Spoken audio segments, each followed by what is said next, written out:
नमस्कार, मैं भूपेंद्र सिंह। आज हम अनुसंधान में सैंपल साइज यानी नमूने के आकार को एस्टिमेट करना सीखेंगे, यानी उसको कैसे आकलित किया जाता है कि कैसे सैंपल साइज किसी अनुसंधान के लिए तय किया जाए, कितना सैंपल साइज उचित रहेगा। सबसे पहले हम ये जानेंगे कि सैंपल साइज है क्या, यानी what is sample size. Sample size is the number of factors drawn from a population for the purpose of study, for collecting, interpreting, concluding data and generalising results to the population. कहने का मतलब ये है कि दरअसल में उन जो फैक्टर्स हैं उनका नंबर है सैंपल साइज, जो कि पॉपुलेशन से लिया गया है और जिसके अध्ययन का उद्देश्य प्रदत्तों का संकलन, उनकी व्याख्या करना और उनसे निष्कर्ष निकालना तथा पॉपुलेशन पर प्राप्त जो रिजल्ट होते हैं या परिणाम होते हैं उनके द्वारा जनरलाइजेशन करना। तो ये सैंपल साइज होता है।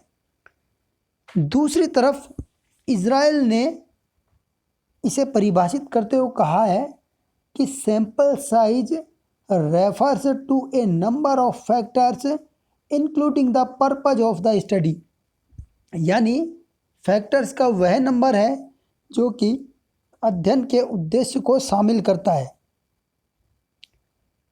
Increase in sample size gives more precision in result. Sample size को यदि बढ़ाया जाए तो जितना ज़्यादा सैंपल साइज होगा वो उसमें रिजल्ट में वो उतना ही प्रेसिजन आएगा। प्रेसिजन यानी उतनी ही शुद्धता आएगी। बात करते हैं हाउ इट इज एस्टिमेटेड, यानी कि जो सैंपल साइज है वो कैसे आकलित किया जाता है, ये कैसे एस्टिमेट किया जाता है। मॉलिस एवं मिशनर ने 1976 में 3 ऐसे निकष या क्राइटेरिया निर्धारित किए या तय किए जो कि एक एप्रोप्रिएट सैंपल साइज का एस्टिमेशन करने के लिए आवश्यक हैं। तो वो 3 जो क्राइटेरिया थे, निकष थे, वो क्या थे? पहला, द लेवल ऑफ प्रेसिजन, दूसरा द लेवल ऑफ कॉन्फिडेंस और रिस्क, और तीसरा डिग्री ऑफ वेरिएबिलिटी। दरअसल में लेवल ऑफ प्रेसिजन से मतलब है कि कितनी शुद्धता हम उसमें चाहते हैं। दूसरी चीज़ लेवल ऑफ कॉन्फिडेंस से मतलब है कि इस विश्वास स्तर तक हम ये मानते हैं कि जो परिणाम आएंगे वो शुद्ध होंगे। और तीसरा है डिग्री ऑफ वेरिएबिलिटी, यानी इसका मतलब ये है कि जो मध्यमान है उससे विचलन कितना होगा।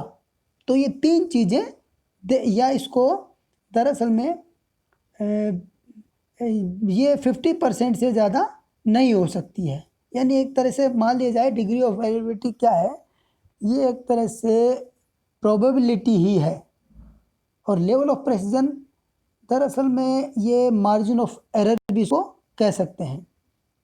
अब बात आती है कि sample size estimation for unknown population, यानी जब पॉपुलेशन अननोन है तो फिर सैंपल साइज को कैसे एस्टिमेट किया जाए या कैलकुलेट किया जाए।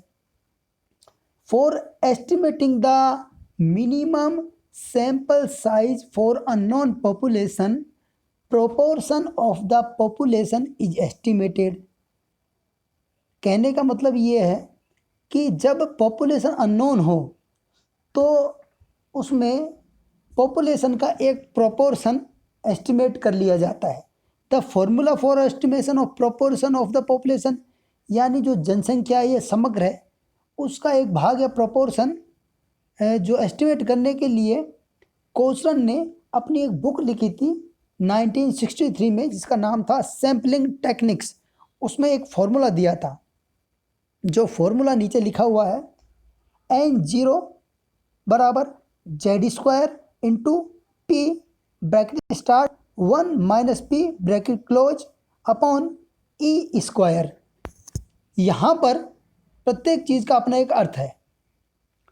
N0 का मतलब है कि जो चीज़ हमें कैलकुलेट करनी, यानी ये वो प्रोपोर्शन है, प्रोपोर्शन ऑफ पॉपुलेशन है, या जिसको हम सैंपल साइज कहते हैं, टू बी कैलकुलेटेड, जिसको हमें कैलकुलेट करना है। दूसरा है Z का मतलब होता है critical value of desired level of confidence, है ना। दैट कैन बी, जो हो सकता है 90%, 95%, 99%। तो 90% के लिए Z वैल्यू होगी 1.645, 95% लेवल ऑफ कॉन्फिडेंस के लिए Z वैल्यू होगी 1.96, और 99% लेवल ऑफ कॉन्फिडेंस के लिए Z वैल्यू होगी 2.576। तो तीनों में से किसी को भी उपयोग लिया जा सकता है, लेकिन जो जनरली सामान्य तौर पर 95% जिसकी Z वैल्यू 1.96 है, वो कॉन्फिडेंस लेवल यहाँ पर यूज किया जाता है। नेक्स्ट है E बराबर होता है मार्जिन ऑफ एरर, यानी डिजायर्ड लेवल ऑफ प्रेसिजन, यानी प्रेसिजन का लेवल कितना हो सकता है और हम मार्जिन ऑफ एरर कितना बियर कर सकते हैं। दैट इज ±5%, ये बियरेबल हो सकता है, और इसको 0.05 भी कहा जाता है, सेम एक ही बात है।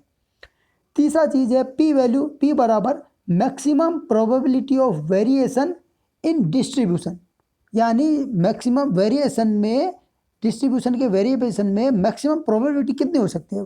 अब मैक्सिमम प्रोबेबिलिटी 50% से ज़्यादा नहीं हो सकती, ये मैक्सिमम होती है।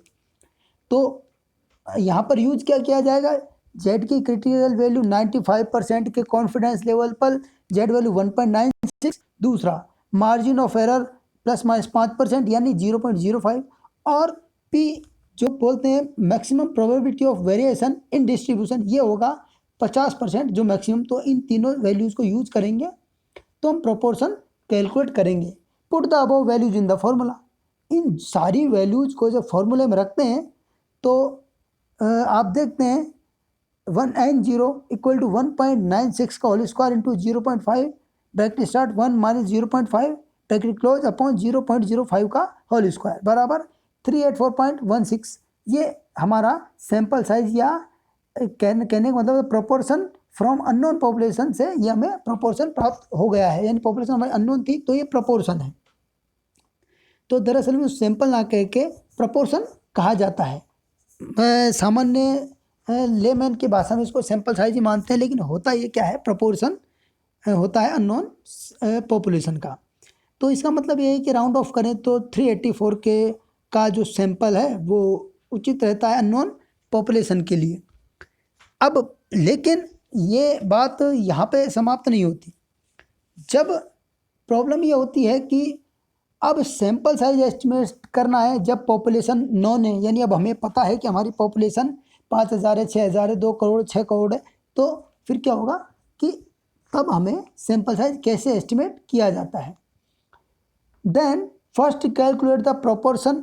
अब इसके लिए सबसे पहले तो प्रोपोर्शन तो हमें निकालना ही पड़ेगा जो हमने अननोन पॉपुलेशन से निकाला था, and then use the formula for population correction factor.